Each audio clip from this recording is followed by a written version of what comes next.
Hello and welcome to Control Alt Record. My name is Chris, and with you for this episode is Grax. Hey. This episode is going to be a little bit different to our regular weekly / fortnightly shows. We're going to be talking about and discussing Star Citizen for this episode. So if you do like the show, please jump onto iTunes, give us a rating and a review, or jump onto your respective Google podcast apps and do the same there. Be sure to check out our other channels such as Facebook, Twitter, and YouTube.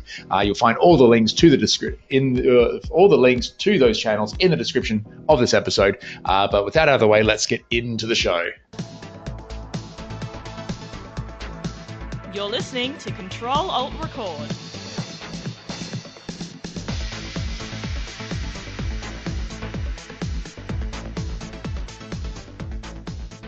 All right, so just a bit of background before we get really into it. So one of the things that why we're sort of talking about Star Citizen in this particular episode, we have brought it up probably a couple of times in the past, and for just once or twice, maybe 5 times. It's an absolute massive game that's been in development for quite a while now, nearly sort of 5 years. And for Grax and I, we are fully just into the development of this game and seeing it sort of progress over the many years. And so what we wanted to do in line, or sort of every sort of week or every second week in line with our regular Control Alt Record show, is to do a Star Citizen orientated sort of segment or a show. So that's what this is about. Now, if you are one of our regular listeners, now this may be the first time that you've come across Star Citizen, or maybe don't know too much about it. So what we're going to try and do is structure this particular episode around Star Citizen's past, present, and future. Give you a bit of idea of where it's, more of a general overview of those 3 sort of topics. Where's it been, where we are now, and where we're heading in the future. Bring you up to speed. If you are, of course, someone who already knows what Star Citizen is all about, please stick around for the rest of the show, or of course tell any of your friends about it. So it'd be great to spread the word, but also check out maybe some of our other episodes with the Control Alt Record team. Last week we actually were joined by Jared Hahn, who was a developer for Shadowplay Studios, and he was talking about his team's game projection. So go listen to that, and also be sure to jump on our YouTube channel where you can check out Grax's videos on primarily Star Citizen and other games such as Conan. So that's it. That's what this is going to be about. You're going to see a bit more content around Star Citizen from us moving forward.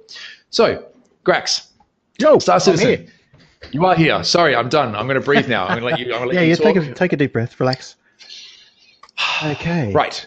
Past Star Citizen. So you have done an introductory episode on our YouTube channel for Star Citizen recently. Yep. So look, you've already sort of gone down this path. Maybe give us a bit of insight into some of the information that you provided on that video to our listeners here. So where did Star Citizen begin? Where has this come from? So basically, Star Citizen is a space MMO that has been conceived by a gentleman by the name of Chris Roberts. Chris is for those that don't know, is famous for games like the Wing Commander series, Freelancer series. He's also done a couple of movies. He actually did the Wing Commander movie as well, and a couple other ones that I can't think of right off the top of my head. But basically, he went to Kickstarter at the end of 2012 and basically said, hey, I want to make a space game for the PC, not for consoles or anything like that. And this is what I want to do. This is my vision. And overnight, in certain sections of the internet, it basically blew up. People have been waiting or looking for a good space simulator game for ages. And, you've got your Elite Dangerouses and your games like that out there. And this really sort of took those elements and went to the next level. The video that he did for the Kickstarter got ridiculous amount of likes and views in such a short time. It was absolutely crazy, and it's gone on to be the biggest funded computer game ever on Kickstarter. So he's really sort of built into something or tapped into something that a lot of people in the gaming community have wanted for quite some time. So yeah. It has. It's yeah. So at the end of 2012, there, I think the original Kickstarter goal was it 3 million? Was that what he was originally? Was it 2 million that it was after? I think it was 2 or 3. I honestly can't remember the number, but it wasn't. It was nowhere near what they've raised now, which is No, absolutely so crazy. yeah, so originally in 2012 when this did hit the Kickstarter, there was I think it was either 2 or 3 million. So it wasn't exactly chump change, that's for sure, to get his sort of vision and dream off the ground. And so for those who may not be maybe familiar with the Wing Commander series, I didn't really get into the freelancer. I think I missed that boat, but I really enjoyed the Wing Commander series. And one thing I did sort of like about it, particularly in Wing Commander 3, where it was the first time I started to experience, space simulators, but with live actions, sort of cinematics with actual characters and actors playing roles. So Mark Hamill was one of the big names at the time, particularly after sort of coming off the Star Wars sort of 10, 15 years earlier. Actually, that was probably some time, wasn't it? Late 70s when Star Wars came out, and then the Wing Commander series was the 90s, so quite a bit of time would have passed for him by then. But he played one of the main sort of roles in this game, and there he was in this sort of live action, really bad quality looking cinematics. But it was awesome for the time. Like, you look back now and you can sort of cringe, but back then the level of immersion, the graphics were awesome for the time. But Chris's big driving force, and it's the same with Star Citizen, is all about immersion and role play, making you believe you're the character. The environment around you feels realistic, as realistic as any sort of futuristic space sim can be. Mm-hmm. There's real physics. You want to have consequences for your actions. You're not locked into a one-track sort of quest storyline. You can interact with people, and he's bringing all of that to Star Citizen, and also Squadron 42, which is the single-player side of Star Citizen, but we can talk about that more later. Yep. So originally with the Kickstarter campaign, like we sort of said there, 3 million was the original target, and they absolutely smashed that in absolutely no time whatsoever. Currently, the overall funding that this game has received, and this is purely by people across the globe. This is not funded by any AAA publishers. This is a 100% purely crowd-funded game. $179,717,944 has been donated to this organization, and there is a total at the moment of 1,993,000 people who have now backed this game. So we're approaching that 2 million citizen or Star Citizens sort of milestone. So it's absolutely insane. So originally, the funding came from jumping on the Kickstarter page to pledge whatever you want. There was stretch goals, and you donate a certain amount. And if you've gone to Kickstarter, you'll know all these sort of milestones of things that you need to do. So since then, the funding has just continued to grow and grow. So Grax, maybe you want to talk about as well, how has Chris Roberts and Cloud Imperium Games continued to raise their funds for this game? Because people won't just be, some people subscribe to it, pay their $20 just to continue to help with the development, but maybe talk about the main source of funding that Chris Roberts and his team get from here on out. Yeah, so there's a lot of different ways that the project themselves are continuing to get donations, in essence, donations from people interested in the project. So you can obviously still buy game packages for newcomers to the game. So that can take the form of, or they call them pledges in the pledge store on the website. So you can buy the Star Citizen game with a ship that comes with it. So you get the game, you get some digital downloads and that kind of thing, and you get a certain ship in that package. There's a couple of different ships for different purposes that you can choose to have in that package, and that's about $49 US these days. There's also another package you can buy which includes Squadron 42, which is the single player game that is sort of like not an offshoot, but it's part of the Star Citizen universe. It's a single player driven story that takes place before the actual persistent universe Star Citizen thing, and we'll talk more about that later. So they're the two main ways to get into the game at the current level if you want to back it and join up if you haven't already. On top of that, there are whole different ships that you can buy currently to have them associated with your account. So when the full game goes live, you will own those ships and you can fly them around in game. Now, I must stress that it's not required, or the only thing you need to be able to play Star Citizen at the moment, or really to participate in the alpha version of the game and help with feedback and development, is to buy a game package. If you've got a Star Citizen game package, that is all you ever need to spend your money on. So $49-$50, that's it. You do not have to spend any more money. Everything else that's for sale on the website at the moment will be available in the game by using in-game credits, which you can use through missions and quests and that kind of stuff. You don't have to pay any money more than the base level buying of the game. There's a lot of people out there saying, oh, it's a scam, it's this, it's that, throw your money down the toilet, all that kind of rubbish. At the end of the day, $50, and that's it. You're in. You can test whatever you want to test.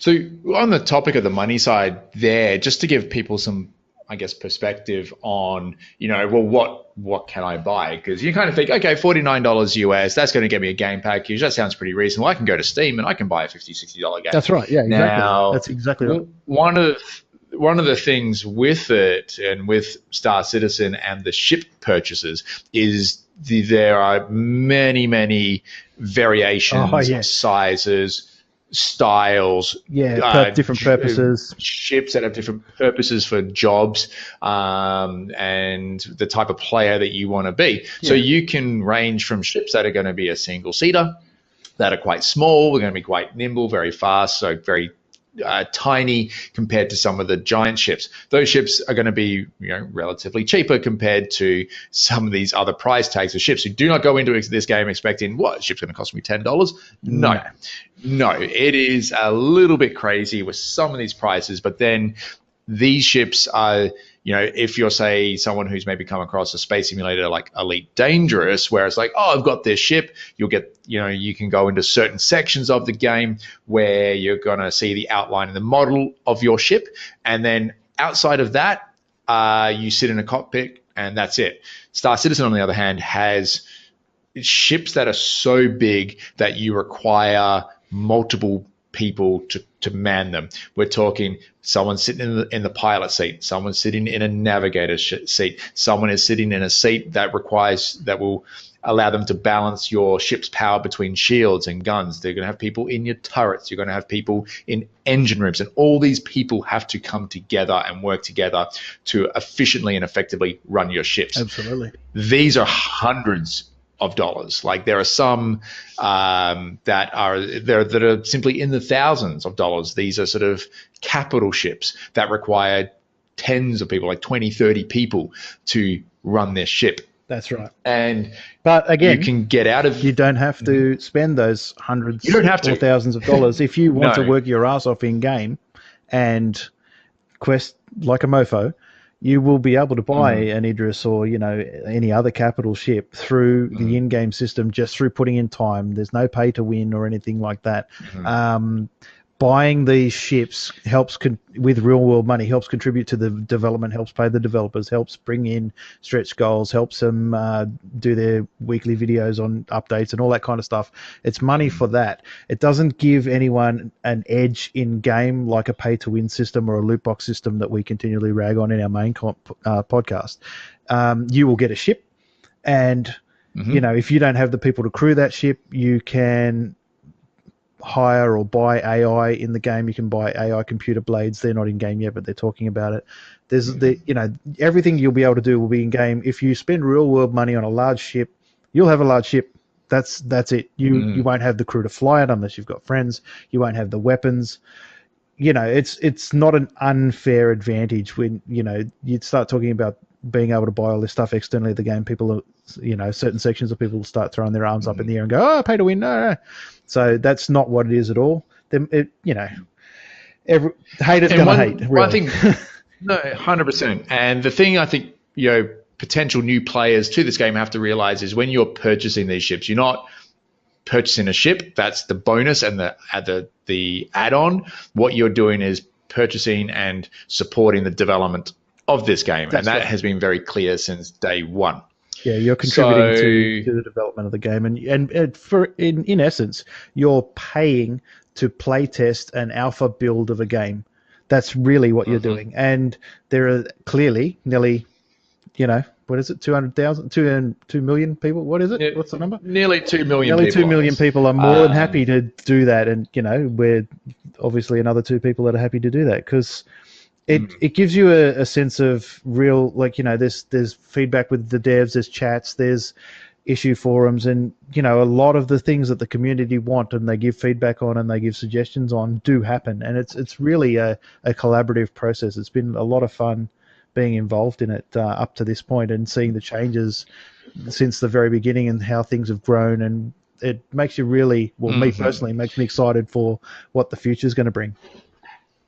So one of the things they did over the last few years as the game has continued to develop as well is they released certain updates and patches and versions. So one of the early ones in the 1 point this, 2 point that, one of the first sort of implementations of gameplay that they actually brought into the game was what they called modules, and there was like a dogfighting module and there was a hangar module. That's right. And I think the hangar module was the first thing that they released. Yeah, it was. After a couple of years. Now, literally all this was for players was if you had yourself a ship, you would go into your hangar and you would spawn your ship. And you could sit in it. It was basically a garage to sit around and look at your ship. Yeah, pretty much. And it was buggy as hell. It was not optimized. But then again, this is, still not even, we're in alpha stage now. This was pre-alpha stuff. This is early days of game development. And that was all you could literally do.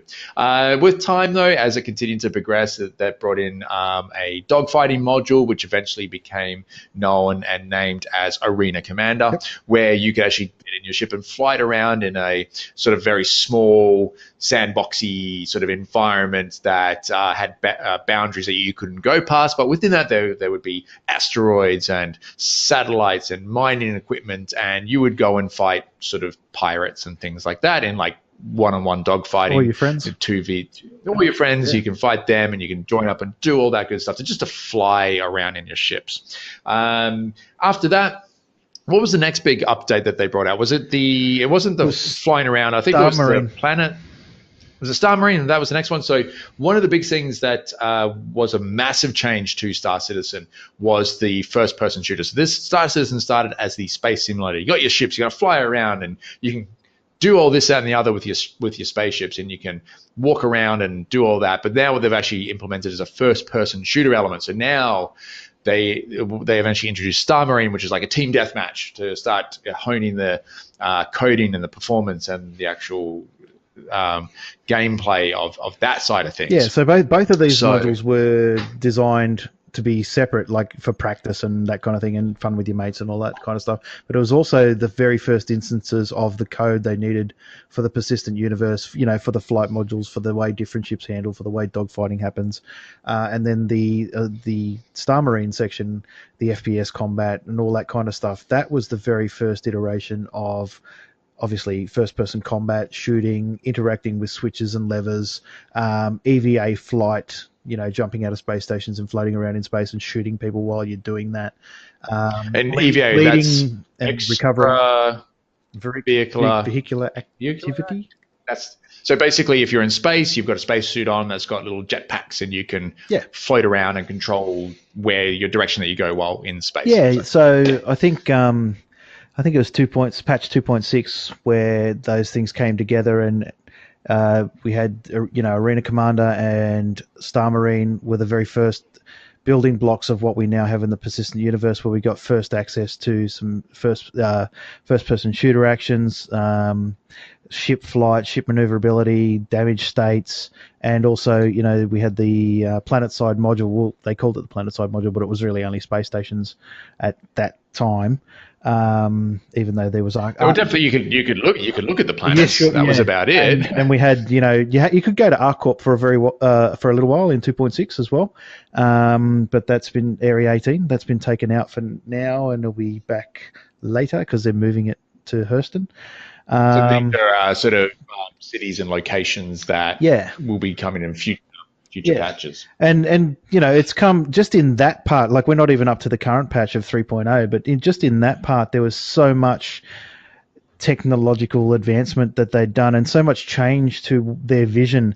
So originally, when Chris Roberts talked about traveling to planets and landing on planets and going to space stations and that kind of thing, his vision at the time, very early on, was, so you'll be in your ship, you'll pick on your computer your destination, where you want to go, or your mobiGlas, or whatever he referred to it back then as.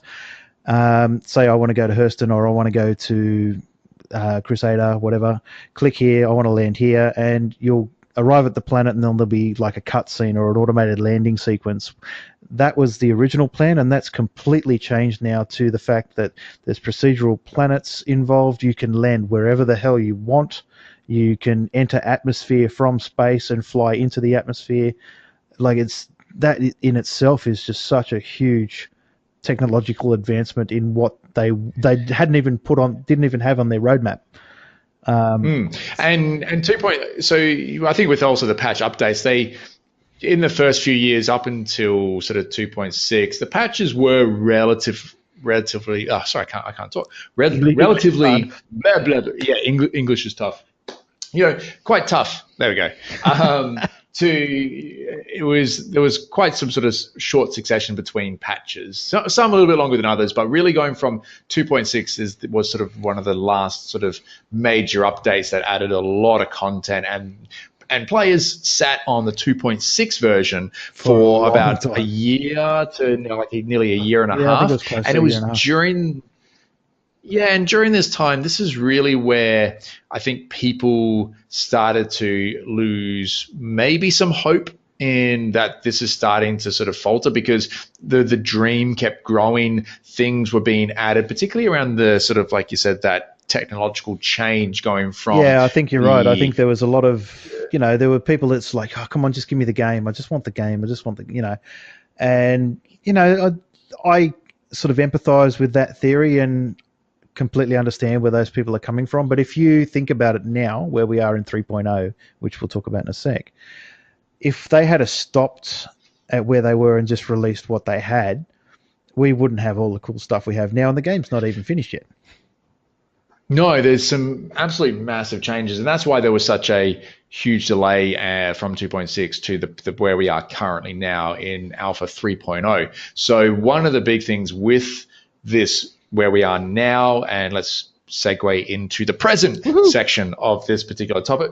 3.0, Alpha 3.0. For so long, like I said, for I think nearly a year and a half, people were like, when is this coming? But because there were so many delays in this particular patch update, so many changes, it eventually came. And I think there was even part of that. They changed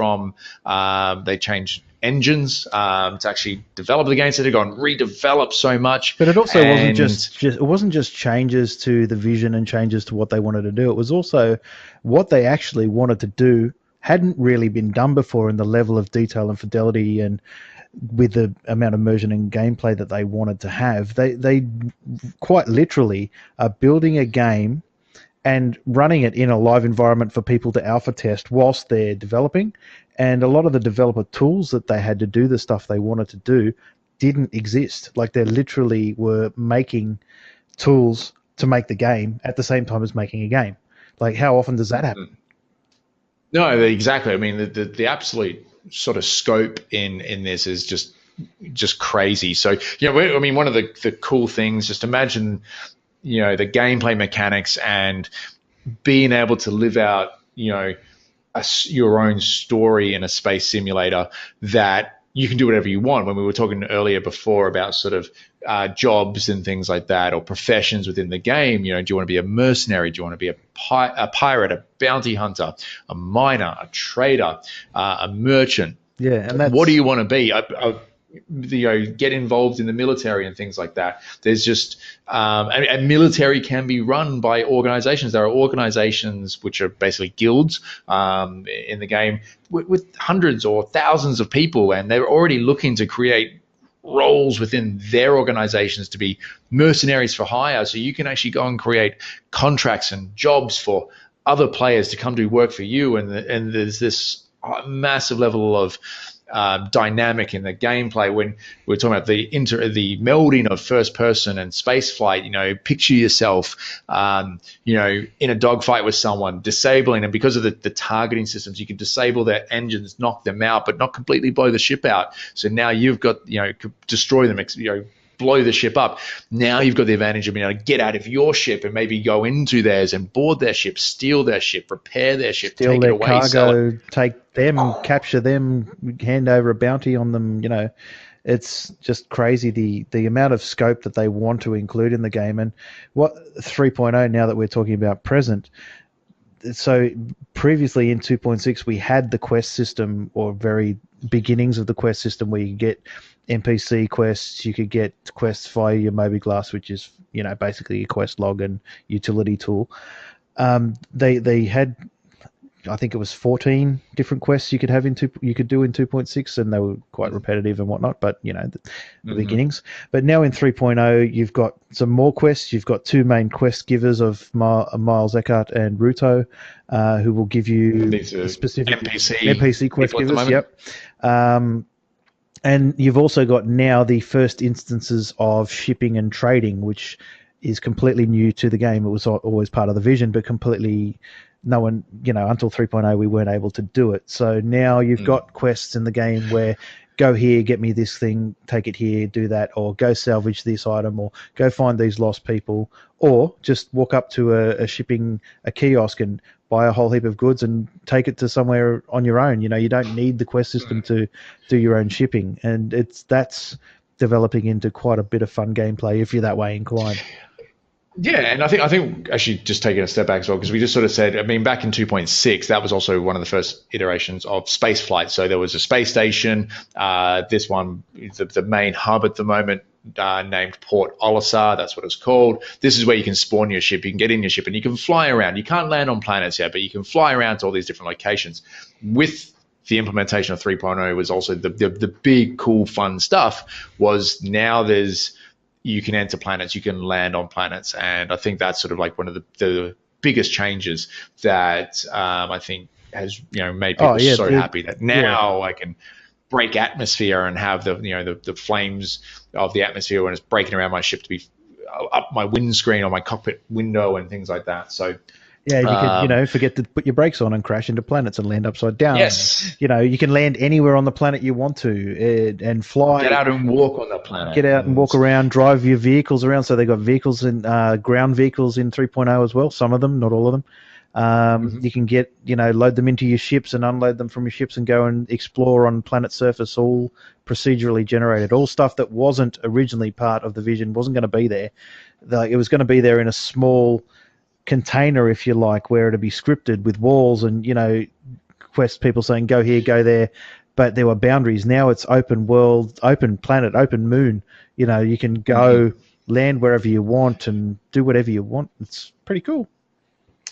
So moving into the future, where is Star Citizen heading now? So because of a bit of the backlash that I think Chris Roberts and his team got between 2.6 and 3.0 with that massive year and a half delay, I say that year and a half, approximately a year and a half. So give or take, funny, give or take a bit of this and that. Don't come back at me if I got the exact time frame wrong. It seemed like 10 years for those of us who were watching it closely. Yeah, it seemed like a very long time, definitely for those that already put and invested a lot of money in it. One of the things they are committing to moving forward is now, because 3.0 is always meant to be the milestone for them where the core fundamental network coding, programming, item optimization, this is now in. So they're now committing to the foundations essentially to now expand and grow Star Citizen into what it will become. So they are now committing to quarterly updates. One of the things that they used to do is like, okay, they want everything. These are all the 100 tasks or whatever it is that they want in 3.0 before they release 3.0. They all have to be done before they release it. The problem with that is things kept getting delayed.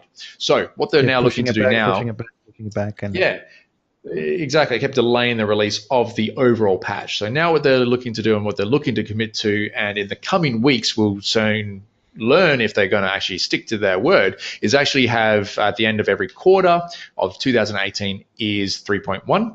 and that's end of quarter one. End of quarter two will be 3.2. End of quarter three will be 3.3. End of quarter four, 3.4.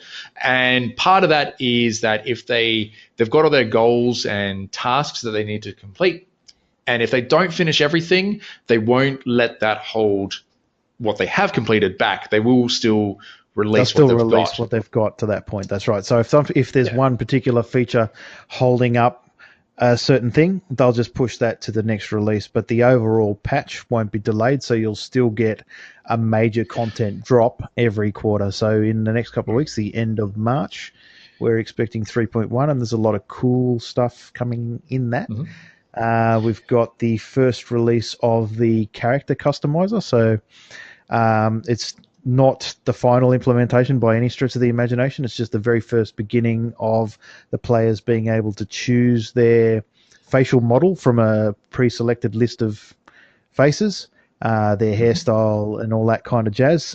In the end game, when the game's fully released, you'll be able to completely customize your character. And Chris Roberts has said, in a similar system to what Fallout 4 uses, if you're familiar with that, where you can pretty much do anything with your face, your eyes, the whole shebang, you can do it. But for the first iteration for testing, they're bringing in, I think it's 9 or 10 different faces, and then you've got 9 or 10 different eye colors, 9 or 10 different skin colors, hair types, blah. So there's the first instance of that coming in, which will be interesting. Only male player characters at the moment, but females are promised and are scheduled on the roadmap, I think, for 3.4 end of the year. So this year we should have female character models as well. The other thing coming to this, there's a lot of quality of life improvements for playabilities, like your helmet polish and lighting improvements. There's a lot of issues, or not issues, but areas in the game now where they're not lit well. Some of it's intentional, some of it's not. There's issues with reading your Moby glass in certain light conditions or in certain ship cockpits and that kind of things, with it not being readable. So they're looking at fixing all of that kind of stuff, or at least improving on it in this particular patch. We've got updates to the planetary tech improvements, which is just the back end rendering of the planetary generation and rendering for that kind of stuff. What else have we got here? We've got the service beacon. This is a big thing. This was actually brought forward. It was supposed to be 3.2. There's elements of it in 3.2, but they're bringing forward this one particular thing of the distress call service beacon. So what that is a player will be able to send out a service beacon to everyone in the server saying, "Hey, I need help. Here's a quest to come and help me." And that with that, you'll be able to get or transfer or trade currency or credits with another player for whatever assistance they provide you. So there's other elements to that are coming later, of trading of goods and other things, but this is the first one where you'll be able to actually player-generated quests, basically. So that's pretty exciting, being able to, go, because at the moment you go on a mission with 4 mates, and whoever accepted the mission is the only person that gets the credits for it. So in essence, with this particular feature, you'll be able to split those credits up and share them with your mates, so that's pretty cool. Did you want to talk about the rest of them, or you just want me to keep waffling, man? No, look, I mean, I think the other thing, so where we get to, that was on the gameplay side of things. Yeah. So other things that are still, because one thing the roadmap really, I think, does quite well in highlighting is it sort of shows under the different categories as well. So characters, locations, gameplay, things like that, is the amount of, or number of entries of their tasks or goals that they're looking to achieve. So if we look at gameplay, for example, there are either 6 entries, 4 of them are completed, 2 are still in development. So at least gives you a bit of indication as well as to what they still got to go. So if we look at the characters, 2 entries, 2 completed. Awesome. Yeah. AI, 1 entry, 1 completed. Weapons and items, 4 entries, 4 completed. This is all really good signs that I think when the end of the first quarter also looks to release, this stuff is now going to go in there. There's still other things that are still in development, but theoretically that should not hold it back. Yeah, and also the other good part of it is it takes that to another level as well, where it says how many tasks are actually in that particular thing to be completed, so you know how close to completion it is as well. So, for example, with the service beacon distress call, 21 out of 31 tasks are completed. It doesn't tell you what the tasks are because they're probably massive, but there's only 10 more to go on that, so they're over halfway. You know, it's a really good visual way for the devs to communicate with, hey, this is what we want to give to you guys at the end of the month or at the end of the quarter or whatever, and this is how well we're doing with it. So you can immediately sort of see what's, all right, cool, this is how my gameplay is going to change at the end of the month. This is what I've got to look forward to. I think they've done a really good job. I think this is a great idea. Yeah, I can't wait to see how it goes. Yeah, they can't afford to not. Like you said before, I hope they stick to it. Well, honestly, they can't afford to not. They've announced this and they've made a big deal out of it. They talk about it a lot in their weekly videos. They've brought things forward and they've pushed things back. So there is a two-way street. Like I said, they brought forward the service beacon. I think there was something else they brought forward as well, but they have pushed back some of the core tech as well. So, you know, it's a balancing act. And like I said earlier, they're developing a game or creating a game whilst trying to run that same game in a live environment. So it's, you know, it's a big ask. They're running game servers, and right next to that, obviously in other systems, they're building the same game and testing it and stress testing and all that kind of jazz. So, yeah. I think one thing that also we didn't mention before, that another piece of technology that they were able to develop to allow them to actually drip feed us content as well. So is their new sort of game Patcher launcher, they called it the Delta Patcher. So anyone that has any sort of game on PC are probably going to be quite familiar with their game launcher. The technology behind that, which allows them to, you know, release certain things of that particular patch, even though other things aren't completed yet, is this patch so they can slowly give us the content without needing to release it all as one whole patch. So that's also, you know, why there's a lot more confidence around the game in its current state now. Yeah. And they've already done that too in since 3.0 dropped in the there has been numerous numerous small updates. And, yes. Yeah, so they're holding true to their word so far, which is good. So look, if before we do wrap up this first episode, that is a bit of first episode for our Star Citizen section of Control Alt Record. We still have our regular show that will continue to come out as well on the side of this. But if this has enlightened you a little bit, if you are one of our regular listeners and you want to know a little bit more about Star Citizen, do go into it with caution. It is alpha, it is development. There is no line about that. Everyone is very open. If you go to any online community around Star Citizen, they're going to tell you it's in development. Do not go, I've paid $50 and I played it. Look, you're going to have days where the servers aren't great. There's going to be low FPS. There's going to be lag. And if you get that, don't be the person going to the forums or online going, this isn't what I paid for. No, it's not. Because what you are wanting in the future is not here yet. So please understand that this is development. You are paying for the development of the game, and you're paying for the development of millions of people. Well, I say millions, nearly 2 million people across the world. This is their dream for Grax and myself. We cannot wait for this to happen. When is it going to release? That's also a very big question. That is the $179,717,944 question. No one knows. Sure is.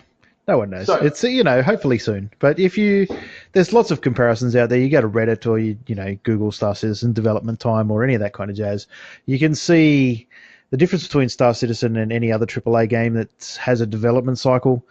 Most AAA studios are well into their 4th, 5th, or 6th year of development before they even release a trailer or start talking about game updates. Call of Duty and Battlefield, not so much because they come out every year. But other big game one-off story genre things, they take several years of development before the public even know that it's a work in progress. So Star Citizen were very open and honest from the very beginning. Chris Roberts came out in 2012 and said, hey, I've done a little bit of the work on this on my own.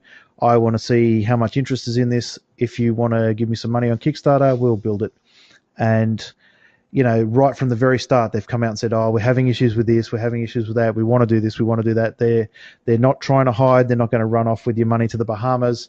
If it was a scam citizen, or if they were trying to steal your money, they wouldn't be hiring hundreds of people across the globe in different studios in the UK and in the US and in Germany. It's that kind of defeats the purpose of ripping people off if you're going to employ people and pay them to work. So it definitely is something. It's a dream that Chris Roberts has, and all of these other nearly 2 million people have the same dream. We want to help him build it. Get on board if you're remotely interested. Like I said, it's going to cost you $50. That's all you ever have to spend, and the rest of it will take care of itself when it takes care of itself. If you're in a hurry for a space game, probably don't get this yet, I would say. And that's going to wrap up this Star Citizen episode. We hope you enjoyed it and also have a little bit more of an idea about where Star Citizen has come from and where it's heading. Grax and I will continue to do Star Citizen episodes, so keep your eyes open for future episodes. If you do like this episode, please jump onto our Facebook page and let us know what you thought. And if there's something specific you would like to know more about, then please ask us and we'll look to address that in our next Star Citizen episode. Again, thank you so much for listening, and we will catch you in the next episode.